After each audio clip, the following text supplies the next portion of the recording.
महाराष्ट्र की मुंबई पुलिस को धमकी भरा मैसेज के जरिए सीएम योगी आदित्यनाथ को जान से मारने की धमकी मिली। मैसेज मिलने के बाद महाराष्ट्र पुलिस एक्टिव, मामले में 24 वर्षीय महिला गिरफ्तार, जांच में जुटी पुलिस। मुजफ्फरनगर का जवान जम्मू कश्मीर में शहीद, आतंकियों से मुठभेड़ में लगी 6 गोलियां। दीपावली पर वीडियो कॉल कर परिवार के साथ की थी पूजा। जवान का पार्थिव शरीर रविवार शाम तक पहुंचेगा गांव। घटना की जानकारी मिलते ही परिवार में कोहराम मचा।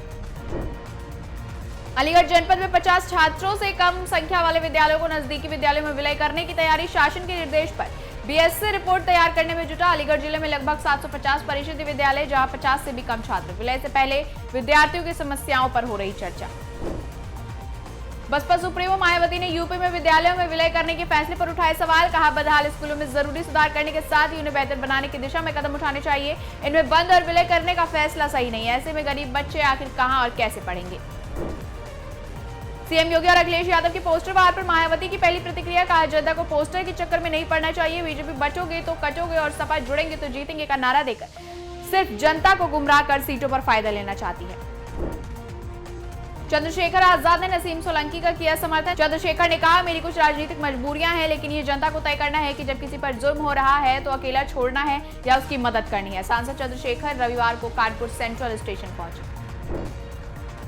यूपी उपचुनाव के बीच लखनऊ में पोस्टर वॉर जारी। शनिवार की रात फिर से एक पोस्टर लगा। सीएम योगी के नारे पर पलटवार। पोस्टर में बटेंगे तो कटेंगे के जवाब में मठाधीश बांटेंगे और काटेंगे, पीडीए जोड़ेगी और जीतेगी का पोस्टर लगा। डिप्टी सीएम केशव प्रसाद मौर्य का अखिलेश के पीडीए पर तंज। एक्स पर लिखा, सपा का असली एजेंडा मुस्लिम तुष्टिकरण, वोट बैंक के लिए जिहादियों को समर्थन देना। सपा लव जिहाद, लैंड जिहाद, वोट जिहाद पर समाज को बांट रही है। क्या यही पीडीए का और सपा का चरित्र है? चेहरा बेनकाब हुआ। यूपी के बिजनौर में 3 युवकों की मौत पर अखिलेश यादव ने दुख जताया। आवारा पशुओं की कार के सामने आने से हुई दुर्घटना के लिए भाजपा सरकार को जिम्मेदार ठहराया। कहा, छुट्टा पशु जैसी एक बड़ी समस्या को लेकर भाजपा सरकार की वो जो लापरवाही और गैर जिम्मेदाराना बेरुखी है वो निंदनीय।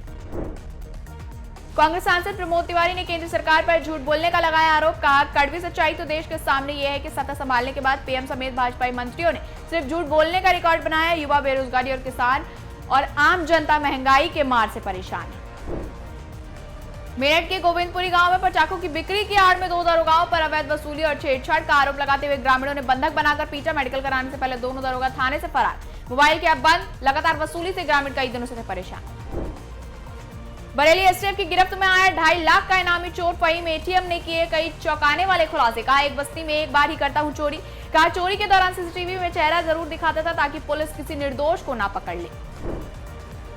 छठ पर्व पर लखनऊ से पूर्वांचल के लिए चलेंगे 120 बसें। साधारण और एसी दोनों ही बसें होंगी। यात्री यूपीएसआरटीसी की वेबसाइट के जरिए करवा सकते हैं तत्काल और एडवांस में टिकट बुकिंग। बसें आलमबाग, चारबाग, अवध बस स्टेशन और कैसरबाग से मिलेंगी।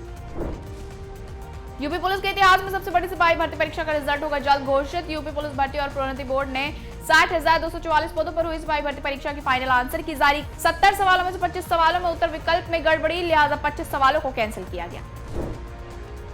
अन्नकूट के समापन के साथ ही माता की स्वर्ण प्रतिमा के कपाट हुए बंद। अब माता के दर्शन अगले साल होंगे। महंत शंकरपुरी ने की महाआरती। अंतिम दिन होने के कारण मंदिर में मध्यरात्रि तक श्रद्धालुओं की अटूट कतार।